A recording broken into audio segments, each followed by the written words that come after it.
Welcome back to another episode of the Prep Extra Podcast. I'm Colton Stone alongside, as always, Chris Basnett. We've made it to that point. I know we got a little early preview. Got a little taste last week, right? yep. But we are now in the full swing of prep football playoffs. We're entering district and sub-district for volleyball. State cross country just wrapped up. And fall postseason is in full swing now. We are into it for sure. Yeah, we had the kind of the first round play-in, whatever you want to call it, rounds for 8-man last week. 32 team brackets in D1 and D2 down to 16 now. And that's nice because now all the games are on Fridays going forward. You know, I remember the old days where you'd play on like a Thursday and then a Wednesday and then a Tuesday and all those sorts of stuff. So I think it's going to be nice just to have everything on Fridays, have everything at once. You know, there was some charm in having that Tuesday afternoon game, I think, but it'll be nice to have a more set schedule. So yeah, it's the best time of year. I tweeted about it earlier. It's this is fun. This is what it's all about. Yeah, and this is where it, you know, obviously the regular season is interesting in the sense of how will the lay of the land, you know, work out throughout the season. But now we're in a point where it's easy to look and say, oh, 116 or 7 versus 10. This should be easy, right? Yeah, but it's not. It will get interesting. We'll get into some matchups, and I think the best way to do it is we'll just go class by class. We'll mention, of course, our Lincoln schools involved. But looking at Class A, gut feeling is it's a rematch of last year's state title game. Yeah, you and I are of a similar mind on this one. Westside Gretna, of course, played last year. Sure looks like they're on a collision course this year. You look at Gretna's draw, though. Gretna got a really tough draw for a 2 seed. Lincoln Southeast in the first round. If they win, probably Bellevue West in the second round. And let's not forget what Bellevue West did to Gretna a few weeks ago. Had them down big in the fourth quarter. I think Gretna scored 26 points in the last 6 minutes to rally and win that game, stay undefeated.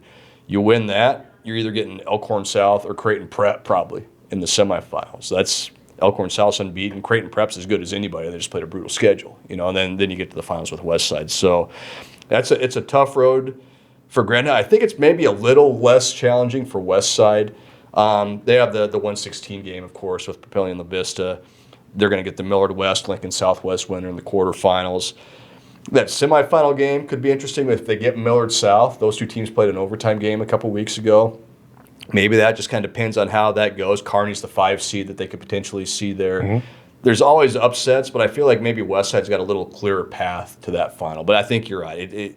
Everything points to Westside and Gretna in the finals. They've been the 2 best teams this year, I think, overall. Both have kind of had, you know, a couple games where they were pushed. Obviously, Westside lost at North Platte, you know, in an upset, but had the overtime win over Millard South. And, again, Gretna had the close game against Prep, had a close game against Bellevue West. So these are 2 teams that they're kind of looking like they're going to meet in the finals. Yeah, and they're both teams that have, you know, you sometimes worry if you're just blowing out teams all season. They've been in positions where Omaha Westside seems like almost every week it feels like, where they're down at halftime or it's close at halftime and they just have to find a way to grind it out. And that's what you need to be able to do in the playoffs. It's funny because we say, well, it looks like these 2 teams. And then we start talking about it. Well, maybe Bellevue West could do it, Prep could do it. So, yeah, it's again, these 2 teams they're very good, yes, but they're also battle-tested. Like you said, I think that makes a huge difference.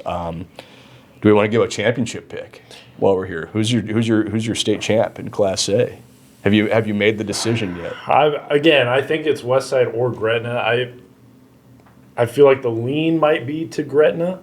I think the lean's to Gretna based on, again, I think it's the Westside going down. Yes, they found a way to win, but I think against a team like Gretna, of course, again, they've played Bellevue West, they played Millard North, they played all these teams that were right there, could have done it, but I think Gretna has the talent that if they can get Westside down a score or 2 scores, they can find a way to control the game. Yeah.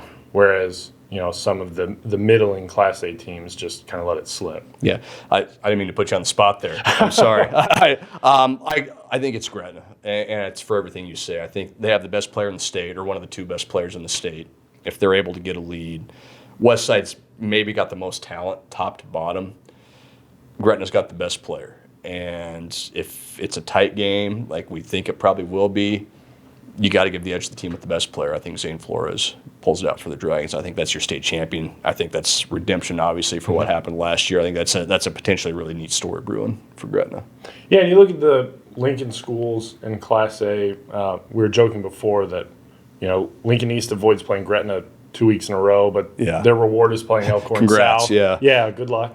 I think there's potential for a couple of those Lincoln teams to maybe, make it out of the first round, but they're going to face some teams that, if I remember correctly, Millard West has already beaten Southwest, right? Yeah, so yeah. That's a rematch there, and then East gets Elkhorn South, and of course, if we think Gretna's going all the way, Southeast has Gretna, and it's not an easy first round opponent. It's a lot of credit to Lincoln East for getting back to the postseason after losing what you lost last year. Noah Walters is having a great year in North Alabama this year, playing quarterback, and really pushed Gretna last year in the playoffs before they fell. So it's a credit to the Spartans for getting back.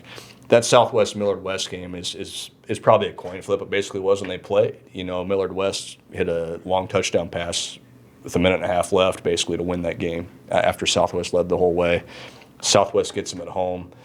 Would not be surprised to see Southwest win that game. Would not be surprised to see Millard West win that game. I think it goes either way. But yeah, it's a tough matchup for all three schools from the Metro, no doubt. And moving down the line, we've got Class B, of course. Bennington has looked unstoppable most of the year. Omaha Gross has actually looked really exceptional all year. And then we, of course, have our Lincoln school, Lincoln Pius, winning a district title.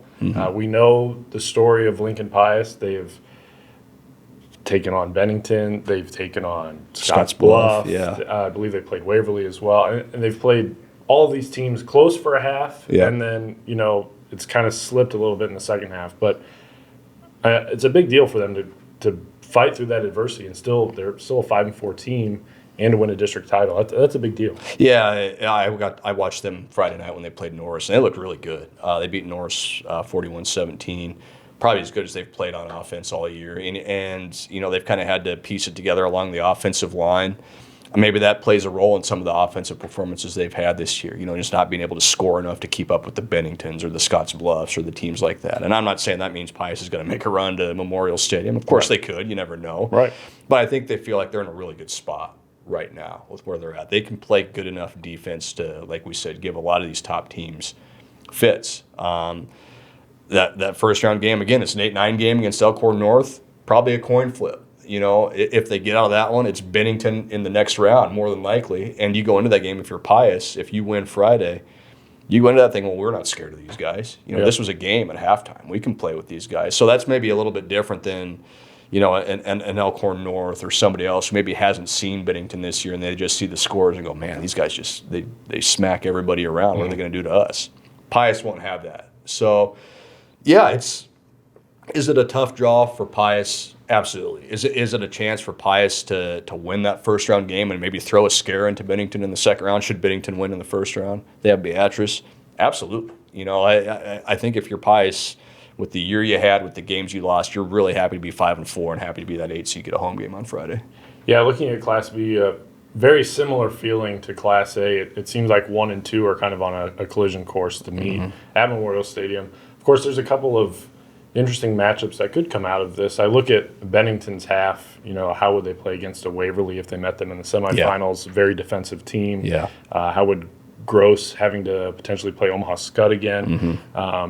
But even Scotts Bluff. Scotts Bluff at 3, they could, if they take on Gross in the semifinals, that could be another situation where maybe that is just a coin flip. Maybe who plays the better game that day? I think I've had Bennington and Scotts Bluff 1-2 in the rankings all season. I don't think they've moved, and that's who I have in the finals. But yeah, you look at those potential semifinal games.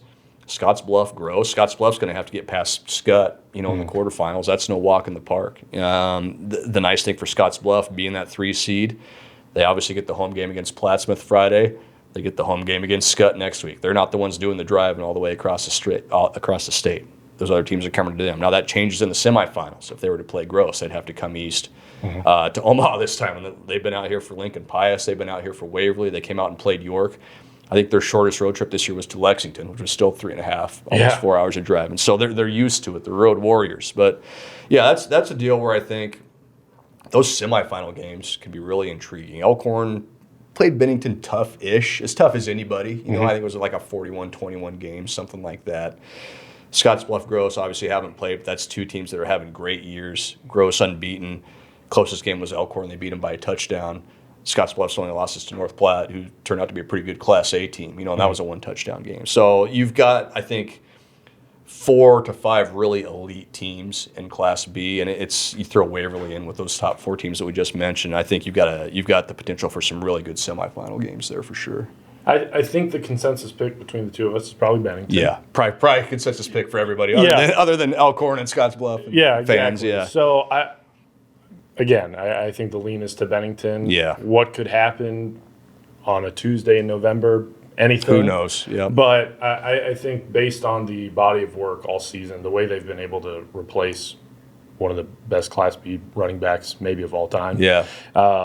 And still essentially dominate everybody they've played. Yeah. I don't see how anyone will slow Bennington down. Their offense is built to play in November weather. Yeah. And I've got them beating Scottsbluff in the final. Scottsbluff's made a couple runs similar to that. I believe they played Scott in the final a couple years ago in a great game, lost a close game. I think that gets them to the final again this year. But, yeah, I think Bennington's just a force. It's going to be tough to knock them off. Yeah. C1, again, we've got one Lincoln school here, Lincoln Christian. 7-2, pretty, I wouldn't say everyone was down on Lincoln Christian necessarily this year. But coming off a 3-6 year last year. Yeah. A bit of a surprise that they're in at 7-2. Of course, they get the 9 seed. Another 8-9 matchup. A lot of the Lincoln schools are finding themselves in that slot. But taking on Omaha Roncalli, that'll be interesting. I think that's the easiest way to say it. I think it's sorry, I don't mean to interrupt. That's a real clash in styles. Lincoln Christian wants to keep it on the ground with the double wing offense. Roncalli's got one of the best quarterbacks in the state. They want to sling it around and throw it. So that could be like a weather game. If the weather's the right way, maybe Christian can pull a seed upset there. But yeah, it's another tough matchup for a Lincoln school. You're going on the road and playing a team in Roncalli that's really, really good, has really good skill. But look, you've been doing this all year. You've been surprising people all year. Since game 1 when they beat Lincoln Lutheran, I think a lot of us thought Lutheran was going to win that game, and Lincoln Christian got them. So, yeah, it's a tough matchup, but certainly one Lincoln Christian can win if things fall the right way. And, of course, the Crusaders' reward would be playing Aurora. Yeah. I don't think we need to spend too much time on C1. I think it's Aurora Pierce. I think that's the matchup we're all waiting for. I think that's maybe the most anticipated. This might be the most anticipated bracket in the state. The 2 best teams in the class pretty easily. McCook's unbeaten. You're not really sure what they have. They haven't played the schedules maybe that Aurora and Pierce have had, but those 2 are at the top of the heap. There's no doubt. Aurora's probably got the best running back in the class, maybe in the state, Carlos Collazo. Pierce, of course, has the Husker commit, Ben Bramer, and an offense that has not been stopped by anybody this year. So, yeah, you're right. It's Aurora Pierce. I would guess we'd probably both pick Aurora to win that game.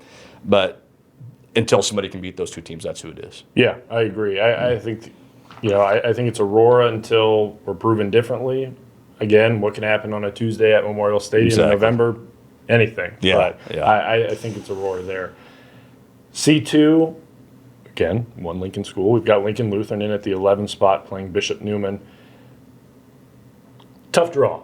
That is a tough draw. Lutheran, again, kind of, I wouldn't say they've necessarily an up and down year. They've had games where they've looked dominant. We talked about, you look at the Malcolm game. Yeah. It looked like maybe they could run away with this thing, and Malcolm and Hayden Frake wake up. Yeah. But how they match up against Bishop, it'll be interesting to see on Friday. This is a rematch. These 2 teams played week 2 and dropped Lincoln Lutheran to 0-2. And I think a lot of us probably didn't know how good Bishop Neumann was at that point with a new coach. Their 4th new coach in the last 4 years. Mm-hmm. We're still kind of trying to figure it out. Turns out they're pretty good. I think that was, it was like a 41-21, 42-21 type of game.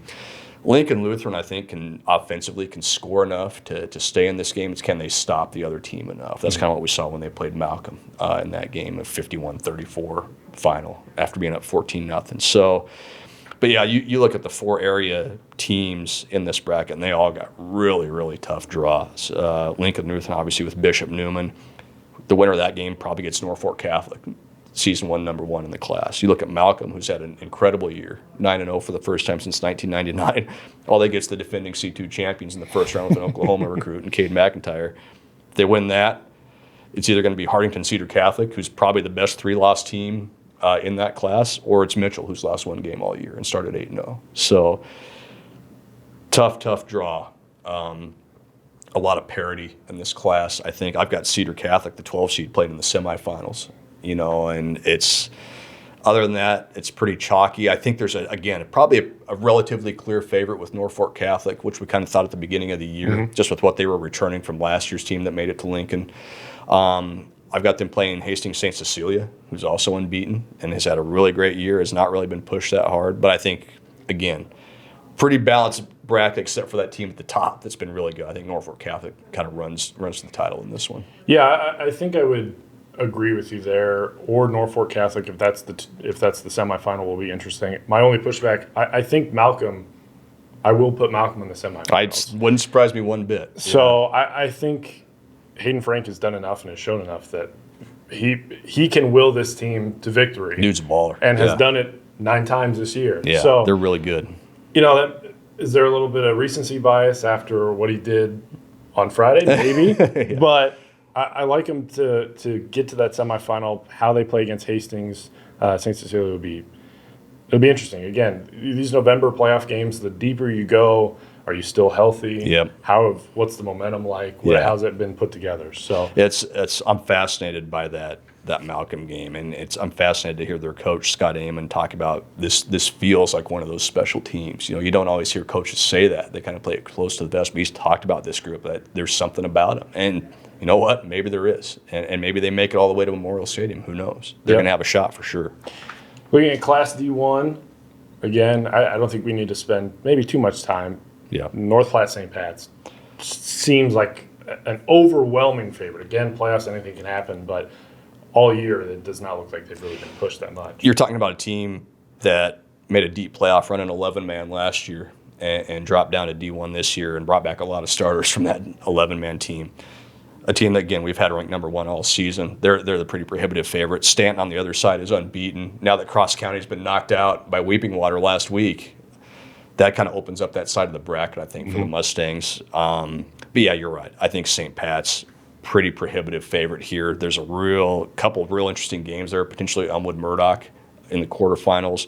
Potentially Aiden Kuster and Neely Oakdale in the semifinals. You're talking about a kid in Kuster who's going to probably set the Nebraska total offense record here in the next week or two. So some tough challenges for the Irish. Again, though, you and I agree, pretty prohibitive favorite. It's going to be tough to see them getting beaten the rest of the way. Yeah, it'll be more so who's playing them at Memorial Stadium, right? So that bottom side of the bracket opened up a lot. Not too many upsets last week, again, seeding wise. Yeah. But there were a few in D1 and D2. But Weeping Water, big surprise. Cross County, going into that game, you would have thought, hey, coming into this week, maybe they have a chance to make a run to the title game. But yeah, if it's not North Platte St. Pat's, I think I'd be more surprised if it's not than if it is. Yeah, I think you're right.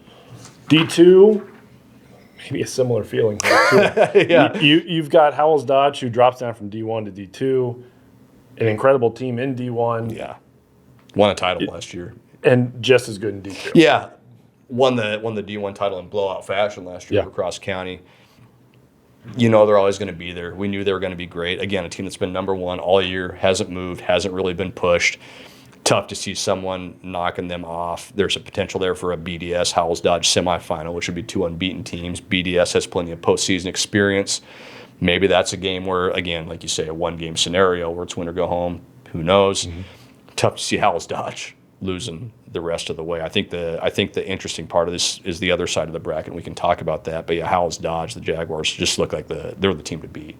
Yeah, one game that jumps out to me on that bottom half of the bracket is the 7 versus 10. You've got Ainsworth and Elm Creek. Yeah. 2 teams we've talked about a little bit this season, both having incredible runs. Yeah. Will it, I don't want to say it won't matter in the long run, but, if one of those teams can kind of keep momentum rolling, anything can happen again. It's a deal with Ainsworth where they're probably gonna have the best player on the field every time, and Carter Nelson, and we've seen that. Look at his offer list. Penn State. He's a national recruit playing 8-man football, and you feel bad watching his highlights for some of those poor defensive backs that have to try and tackle him because he's just trucking these kids. In the secondary, and his stat line's unbelievable. 15 passing touchdowns, 14 rushing touchdowns, I think 11 receiving touchdowns. He's just an unstoppable weapon at that level, and that coaching staff is wise enough to move him all around. What does that look like for a team that has zero postseason experience, though? Their first ever playoff win in school history came last week.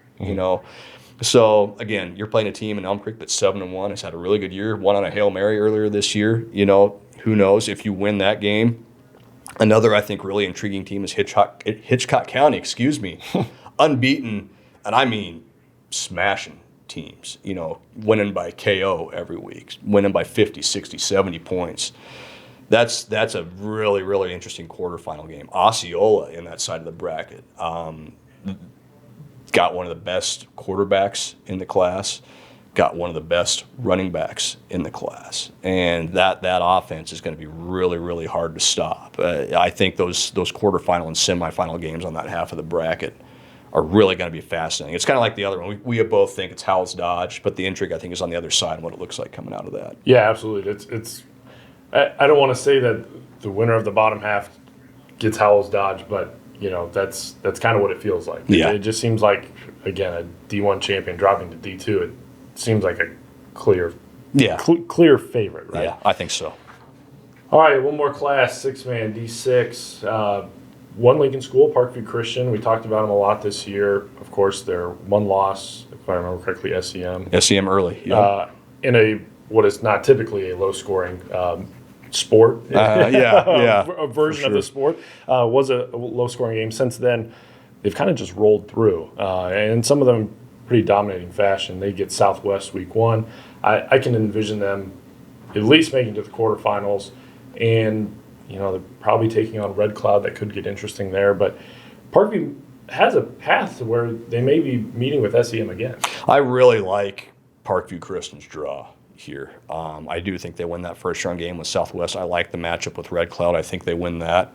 I think that does set them up with the semifinal against SEM. And if you think back to that SEM game, Parkview Christian was up 14-0 in that game. Their running back goes out with an injury. SEM comes back to win 20-14. That's a game, if they're able to stay healthy, Parkview Christian, you don't want to say probably wins that game, but has a pretty good chance to win that game. Now you look at SEM, unbeaten, number 1 overall seed in this bracket. There's a real chance here, I think, for the Patriots to make a run at the state championship game. That game against SEM would be out in Sumner. Shout out Buffalo County. But Parkview, when that bracket comes out, they have to be pretty excited about how that looks, I think, for them, because you avoid Potter Dix on the other side, you avoid Arthur County on the other side, you avoid Cordy Kilgore. I think if you're Parkview Christian, you really like where you're sitting right now, and if you stay healthy, there's a potential there for a little revenge in that semifinal game, should both teams get that far. Right, yep, and looking on the bottom half, it seems like it's probably Potter Dix and Arthur County. Seems like a battle of the western half of the state. Potter Dix has just looked so good all year. They put up basketball numbers. I think they're averaging 76 points a game. And it's, again, kind of like the last couple of classes. It seems like it's going to be pretty tough for a team to stop them or even slow them down enough to have a chance to win this game, to win that matchup, I should say. Just a team that I think the fewest points they've scored this year is 55. They're a juggernaut, and they made the state championship game last year and lost a tough one to Cody Kilgore. Probably the best athlete in the class again, like we talked about with Ainsworth. Luke Caston at quarterback, one of those guys that kind of does it all. Mm-hmm. It's kind of the switch. I think Potter Dix pretty clearly the favorite coming out of the bottom half of that bracket. The intrigue is in the top half, like we talked about, top and bottom in the last bracket. But again, Potter Dix pretty prohibitive favorite here. I think just with the way they've played all year long. Yeah. Do we have a title? We're thinking Potter Dix. I think it's Potter Dix. I think they're so tough to stop. I think it's, you don't want to say team of destiny, but again, if they don't make the finals and they don't win the state title, that would be a pretty massive upset, I think. Yeah. The intrigue is if it's Parkview or SEM. Again, anything can happen. You've got to stay healthy. You've got to get momentum at the right time. But Parkview Potter Dix or SEM Potter Dix, I think either way, it'll be an intriguing game, but it's hard to not see Potter Dix win that game. That's right. All right.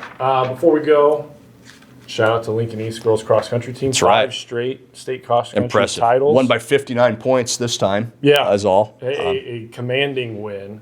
Mia Murray's our individual state champion for the Spartans. All class, and of course, they could go for 6 next year. Return a lot of talent. I believe Murray is back. I think they returned 4 of the top 7 runners from this year's team. So it's a juggernaut. Yeah, don't be surprised if the Spartans are once again holding a state trophy next year in Kearney. It's kind of crazy. We're done with state softball. We're done with state golf. We're done with state cross country. Sub-district volleyball started today. We're recording this on a Monday. State playoffs and football Friday. It's going to be basketball season before we know it. So these next few weeks are going to go quick. Let's enjoy them a little bit, huh? Yeah, sounds good. For Chris Basnett, I'm Colton Stone. We'll be back next week recapping the first round of football playoffs.